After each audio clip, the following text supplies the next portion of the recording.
Hello everyone, welcome to another video.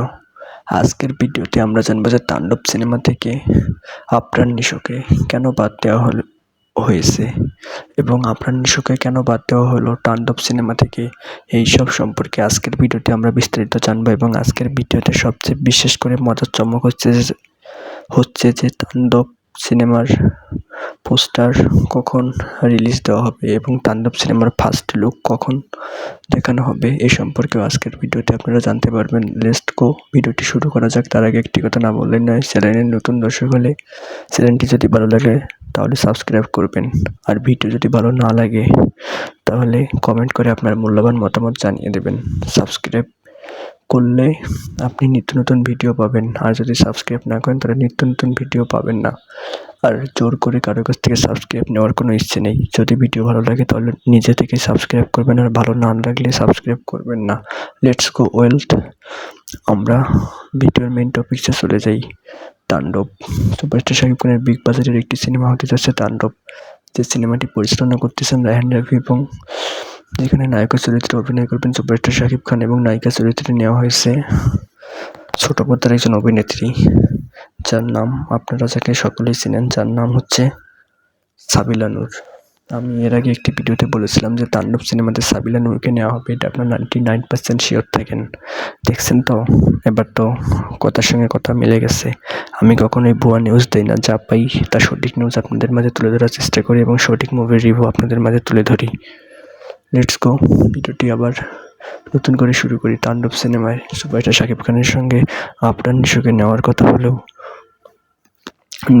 হলেও কিন্তু পরবর্তীতে তাণ্ডব সিনেমায় আফরান নিশোকে কেন নেওয়া হচ্ছে না, আজ এই সম্পর্কেই আমরা জানবো যে সুপারস্টার শাকিব খানের সঙ্গে তাণ্ডব সিনেমায় আফরান নিশোকে কেন নেওয়া হচ্ছে না। আপনারা হয়তো এর আগে অনেকেই জেনেছেন যে রায়হান রাফি পরিচালিত আফরান নিশো অভিনীত একটি মুভি রোজারিতে, এইবার না গতবার রোজারিতে সুড়ঙ্গ নামে একটি মুভি আফরান নিশোর মুক্তি দেওয়া হয়, যে মুভিটির পরিচালনা করেছিলেন রায়হান রাফি এবং নায়কের চরিত্রে অভিনয় করেছিলেন আফরান নিশো।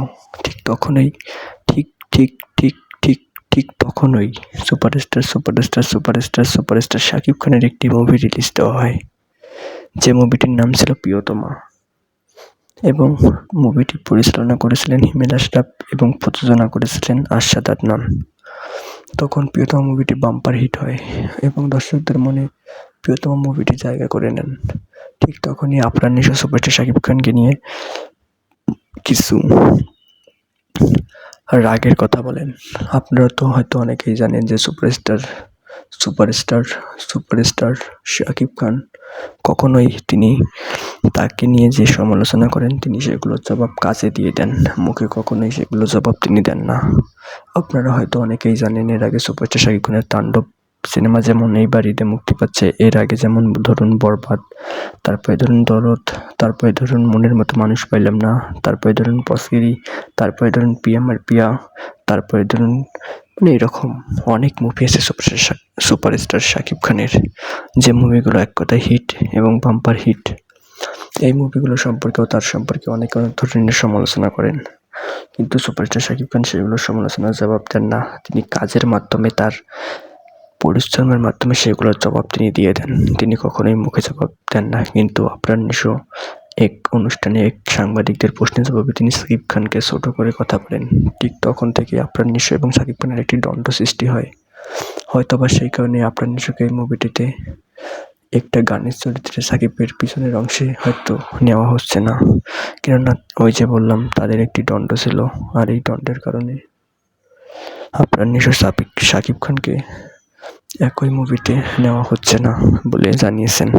তবে সুপারস্টার শাকিব খান যদি চান তাহলে অবশ্যই আফরান নিশোকে নিতে পারবেন, কেননা রায়হান রাফি যেমন সুড়ঙ্গ মুভিটি পরিচালনা করেছিলেন, ঠিক তারপর তখন থেকেই তাদের দ্বন্দ্বটি কেটে যায় এবং রায়হান রাফির সঙ্গে তিনি তুফান মুভিতে কাজ করেছেন।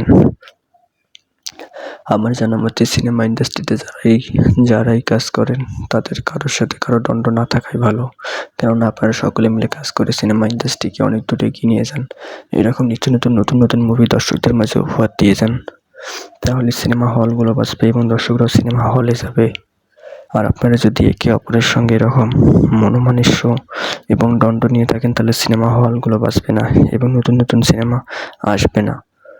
আপনারা যাই হোক, আপনারা যদি নতুন নতুন সিনেমা দেন তাহলে সিনেমা হলগুলো টিকে থাকবে এবং সিনেমা মানুষ দেখতে যাবে। তবে এখনও জানা যাচ্ছে না যে আফরান নিশোকে নেবে কিনা। তবে 99% শিওর আফরান নিশোকে সিনেমাতে নেওয়া হবে না, কিন্তু নেবে কিনা সেটা আপনারা পরবর্তীতে জানতে পারবেন। লেটস গো, এবার আসি সিনেমার পোস্টার নিয়ে। সিনেমার পোস্টার খুব দ্রুত, সম্ভবত 2 সপ্তাহ থেকে 15 থেকে 20 দিন এর মধ্যে সিনেমার পোস্টার বের হবে এবং সিনেমাটির কিছু লুক আপনারা খুব শীঘ্রই 20 থেকে 22 দিনের মধ্যেই, এক কথায় ঈদের 15 দিন আগেই আপনারা সিনেমাটির লুক দেখতে পারবেন। এই ছিল আজকের ভিডিওটি। তাহলে সব কিছু তো বলাই হলো, সব কিছু জেনেই ফেললেন। Let's go wealth. ভিডিওটি নতুন হলে অবশ্যই ভিডিওটি সাবস্ক্রাইব করবেন এবং পাশে থাকা বেল আইকনটি বাজিয়ে দেবেন। আজকের মতো ভিডিওটি এখানেই শেষ করছি। আপনারা সকলেই ভালো থাকুন, সুস্থ থাকুন। আর আমি একটা কথা সবসময় বলি, পরিবার পরিজনকে নিয়ে ভালো থাকুন এবং বাংলা সিনেমা হলে গিয়ে দেখে আসুন। সিনেমা ইন্ডাস্ট্রিকে বাঁচান। সিনেমা ভালো লাগলে অবশ্যই চ্যানেলটি সাবস্ক্রাইব করবেন। ধন্যবাদ।